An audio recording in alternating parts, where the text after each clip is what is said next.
Bonjour, fratelli de l'Alliance. D'abord, en premier, je voudrais répondre à quelques personnes qui me disent « Mais qu'est-ce que c'est l'Alliance ?» Ben voilà, c'est simple. L'Alliance n'est pas une chaîne d'information. Parce que les informations, vous les avez de tous les côtés. Qui a cette information-là, l'autre qui dit cette information-là, à la fin, elle devient contraire. Puis ça, non, il dit que c'est faux, non, celle-là, elle est vraie. Et puis, on ne sait plus, ça devient un capharnaüm. On ne comprend plus rien.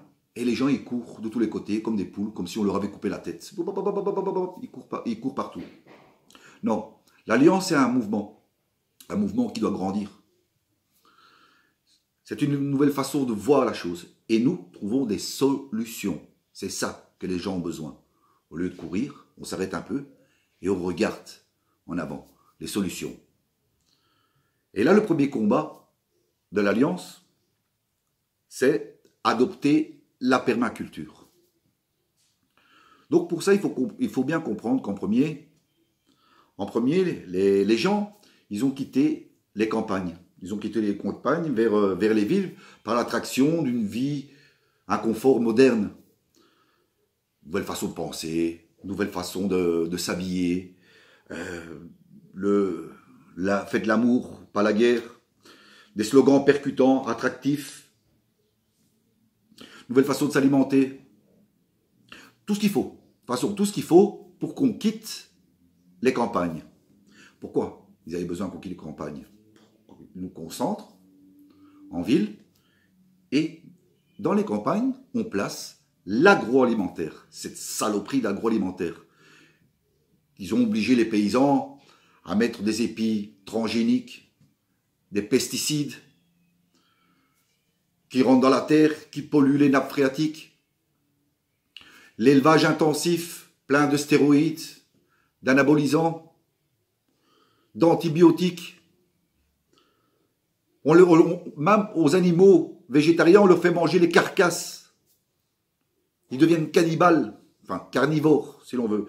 Vous rappelez-vous, la vache folle, c'est parce qu'elle mangeait des vaches même. La vache mangeait une vache. Et on mettait ça en graines de farine, etc. Sans parler des problèmes sur l'écosystème. Parce qu'en polluant tout ça, plus d'abeilles. En labourant les terres, que c'est pas bien comme on les laboure, c'est pas la façon naturelle. On tue les sols, parce qu'il y a des strates dans le sol. Donc si on retourne à chaque fois ça, on tue la vie. Et en effet, on a 40% en moins de vers de terre. Ce qui donne la vie au sol. Et de là, tout ça, toutes ces saloperies de bouffe, terminent dans les supermarchés, les grandes surfaces. Et nous qui sommes concentrés ici, ça termine dans notre assiette. Et 95% de nos pathologies sont dues à ça, à la malbouffe.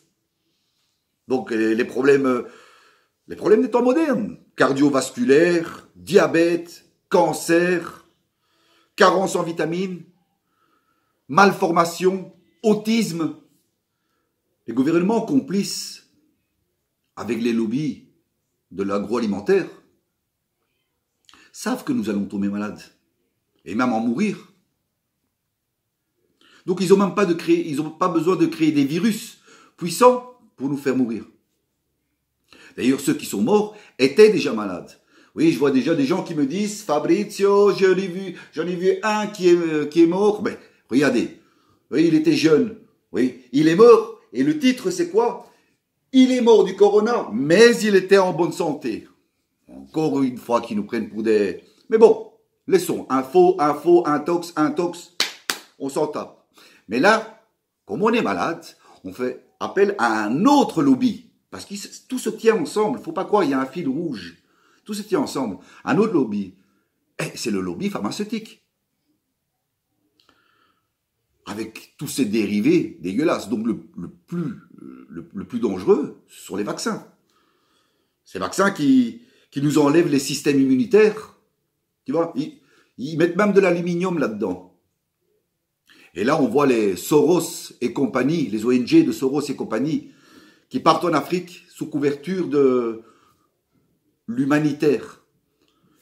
et qu'ils inoculent les vaccins à des villages complets. Mais qu'est-ce qu'ils foutent là-dedans? Qu'est-ce qu'ils leur mettent comme maladie? On sait que le sida, l'Ebola et tout ça, ça a été mis par des vaccins.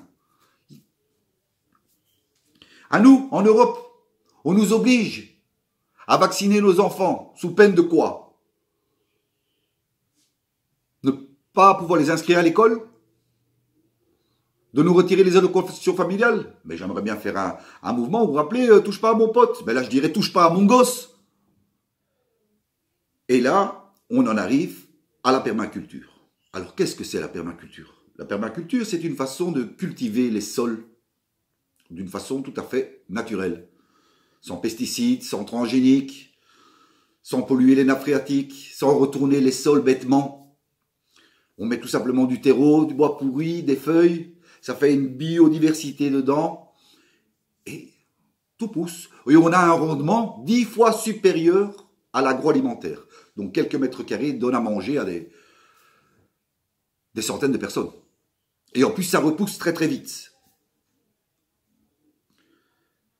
Mais la preuve, la nation qui nous a donné l'exemple là-dedans, c'est Cuba. Cuba. Les Américains, aux Cubains, qu'est-ce qu'ils auront fait? Ils auront fait des sanctions de fou. Il n'y a plus rien qui rentrait dans le pays. Pour les affamer, etc.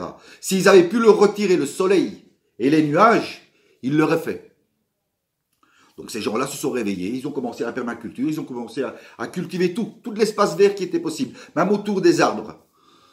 Vous voyez, un arbre, les petits carrés là, même ça, ils ont cultivé. Et en quelques mois, la population avait à manger gratuit, sans rien demander l'aide de personne. Maintenant, ce sont les gens, les médecins même de Cuba sont les plus forts. C'est eux qui viennent aider l'Italie. Ces sanctions leur ont permis de se réveiller et de faire union avec la Pachamama, la terre, Dieu pour les chrétiens, et de s'entraider et de se réveiller entre eux. Maintenant, comment faire? Parce qu'il y a beaucoup de gens qui vont vous dire, mais Fabrizio, mais moi j'habite en ville.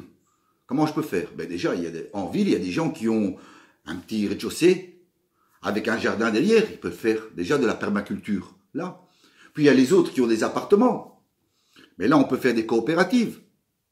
Se mettre ensemble, dire combien tu as, 500, 1000, 1005, 2000. On y va, on regarde, on met ensemble et on achète un terrain et on fait de la permaculture. Vous vous rendez compte au mètre carré si on a 10 fois le rendement? À combien de gens on peut donner à manger? À coût zéro. Et ça peut se faire dans tous les coins du monde. Que ce soit en Afrique, en Asie, en Amérique, en Europe. Partout. Partout, ça peut se faire. Pour ça, l'Alliance a besoin aussi des agriculteurs qui nous fournissent des graines non transgéniques. Je sais que ça existe. Et en même temps, ça servirait à repousser les lobbies agroalimentaires. Puisqu'on ne va plus chercher dans leur supermarché, leur merde.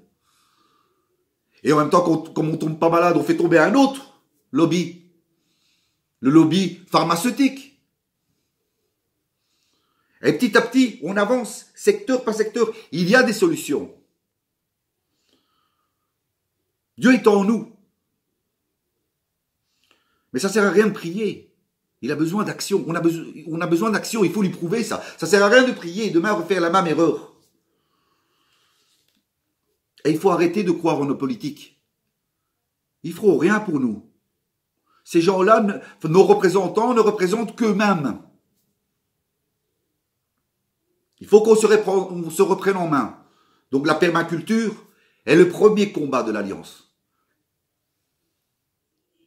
Et pour en terminer, j'ai un message à tous les policiers et tous les corps de l'armée. Sachez qu'en obéissant à vos supérieurs corrompus, vous servez une caste maléfique. En nous tapant dessus, c'est comme si vous vous tapiez dessus vous-même. Tapez sur vos parents, sur vos enfants. Alors si vous êtes trop aveuglés pour le faire, je demande à toutes vos mères et pères de vous faire entendre raison. Posez les armes. Et vous aussi, rejoignez l'Alliance. Je vous aime tous. Que Dieu vous bénisse.